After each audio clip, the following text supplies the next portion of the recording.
সাহাবী কন্যা সন্তান কিভাবে জীবন্ত কবর দিয়েছে। সাহাবীর নাম সম্ভবত দাহিয়াতুল কালবি রাদিয়াল্লাহু তাআলা আনহু, যার সুরত করে জিবরাইল পয়গম্বরের কাছে আসতেন, যার রূপ ধারণ করে আল্লাহ রাসূলের কাছে আসতেন। দাহিয়াতুল কালবি এত সুন্দর ছিল তার চেহারা, রাস্তা দিয়া যখন যাইতো মানুষ তাকে দেখার জন্য রাস্তার দুই পাশে লাইন ধরে দাঁড়ায় থাকতো। এই সাহাবী ইসলাম গ্রহণ করার পরে পয়গম্বরকে বলেন, ও পয়গম্বর, এমন একটা যুগ আমরা অতিক্রম করেছি যেই যুগে কন্যা সন্তান হইলে বাবা সমাজে মুখ দেখাইতে পারত না, নিজেকে অকল্যাণ মনে করত, গজব মনে করত। শুনেন পয়গম্বর, আমার একটা কন্যা সন্তান আমি কিভাবে জীবন্ত কবর দিয়েছি। ও পয়গম্বর, তখন আমি মুসলমান হই নাই, আমার কন্যা সন্তান যখন হয়ে যায় আমার স্ত্রী বড় খুশি, কিন্তু আমি যেখানে চাই আমার মনের ভিতরে কোনো শান্তি নাই। আমি শুধু অশান্তি ফিল করতেছি আর চিন্তা করতেছি আমি কন্যা সন্তানের বাবা, সমাজে কিভাবে মুখ দেখাবো। এই চিন্তা করে করে কয়েক বছর চলে যায়।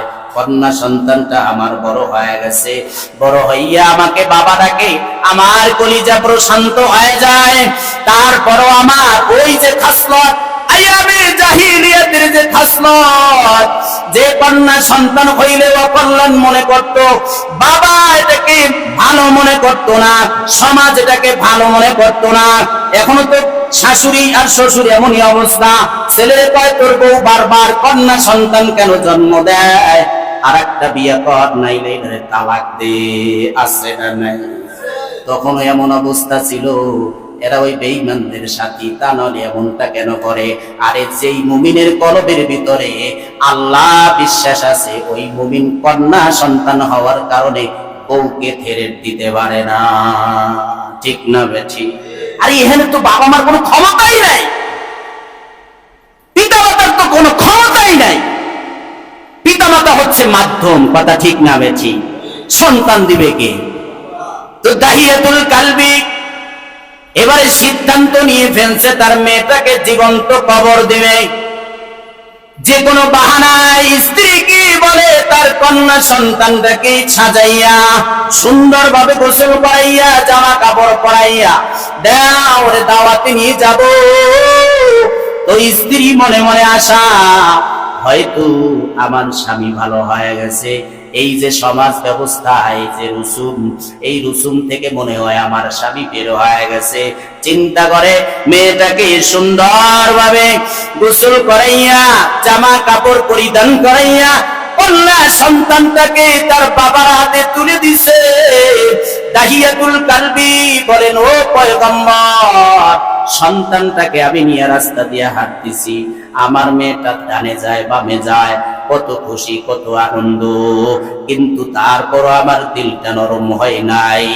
আমি আস্তে আস্তে যাইতে যাইতে আমার গন্তব্যে আমি চলে যাই। আমি পয়গম্বর পাহাড়িয়া এলাকা, পাহাড়ের পাদদেশে গিয়ে আমি আমার সিদ্ধান্ত মোতাবেক বিরাট এক গর্ত খনন করি। গর্ত খনন করতেছি, মেয়েটা চতুর্পাশে দৌড়ায় আর মাঝে মাঝে এসে দেখে যায় আমি কি করতেছি। ও পয়গম্বর, তারপরও আমার কলিজার ভিতরে মায়ার মহব্বত জাগে নাই। গর্ত খনন যখন শেষ হয়ে গেল, এবারে আমি কন্যা সন্তানটাকে ডাক দিলাম, মা তুমি এদিকে আসো। আমার মেয়েটা যখন গর্তের কিনারায় এসে দাঁড়াইলো, আমি এমন পিতা, ও পয়গম্বর, আমার কন্যা সন্তানটাকে ধাক্কা মেরে ওই গর্তের ভিতরে ফেলে দেই। মেয়েটাই আমার চিৎকারের আওয়াজ দিয়া বলে, বাবা তুমি না মার কাছ থেকে নিয়ে আসো, দাওয়াত খাইতে যাইবা, ওই তুমি কেন আমাকে এখানে ধাক্কা মেরে ফেলে দিলে? ও বাবা আমাকে বাঁচাও। ও পয়গম্বর, মেয়ের আর্তনাদ, মেয়ের চিৎকার আমার কলিজার ভিতরে লাগে নাই। ও পয়গম্বর, আল্লাহ রসুল কান্না করতেছে। এরে দাহিয়া, এমন কাজই কি কোনো মানুষ করতে পারে? সন্তানের উপরে এমন অত্যাচার কি কোনো বাবা করতে পারে? দাহিয়া বলে, ও পয়গম্বর, শুধু ধাক্কা মেরে ফেলে দিছি তা নয়, এবারে উপর থেকে একটা একটা করে আমি পাথর নিক্ষেপ করতেছি গর্তের ভিতরে। পাথরের আঘাতে আমার মেয়ের শরীর ফেটে ফেটে রক্ত বেরিয়ে যায়, তারপরও আমার কলিজার ভিতরে কোনো মায়া উঠে না। মেয়েটা আওয়াজ দিয়া বারবার চিৎকার দিতেছে, আমি পাথর মেরে মেরে কত পরিপূর্ণ করতেছি। একটা পর্যায়ে আমার মেয়ের পেট পর্যন্ত পাথরে যখন ঢেকে যায়, তারপরও মেয়ে চিৎকার করে বলে, ও বাবা আমাকে বাঁচাও, আমাকে তুমি মেরো না। কিন্তু তারপরও আমার কলিজায় লাগে নাই। আমি একটা পর্যায়ে গর্ত পরিপূর্ণ করে ফেললাম, জীবন্ত দাফন দিয়ে দিলাম। তারপরও পাথর বেদ করে আমি শুনতেছি মা ক্ষীণ আওয়াজে বলতেছে, মা বাবা আমাকে তুমি বাঁচাও, আমাকে তুমি মেরো না। ও পয়গম্বর, আমি এইভাবে মেয়েটাকে জীবন্ত কবর দিয়েছি। এরপরে আমি ওখান থেকে যখন ফিরে আসি, তারপরও আমার কলিজার ভিতরে কোনো মায়া জন্মে নাই। পয়গম্বর কান্না করতেছে, মানুষ কি এমন নিষ্ঠুর হতে পারে? আল্লাহ তাআলা কোরআনে এক আয়াতে বলেছেন, হাসরের দিনে এই কন্যা সন্তানরা আল্লাহর আসামির কাঠ করায় দাঁড়াইয়া বাবার বিরুদ্ধে বলবে, ও নফরতের কারণে আমাকে হত্যা করা হয়েছিল। ওই দিন কিন্তু এরা বাঁচতে পারবে না। বন্ধুরা আমার, আম্মা জান আয়েশা বসে আছেন ঘরের ভিতরে। এমন সময় দুই কন্যার জননী একজন মা দরজায় এসে আওয়াজ দিছে, খাবারের কোনো ব্যবস্থা আসেনি। আম্মা জান আয়েশা বলেন, আমার ঘরে কোনো খাবার ছিল না, আমার ঘরে শুধু একটা খেজুর ছিল।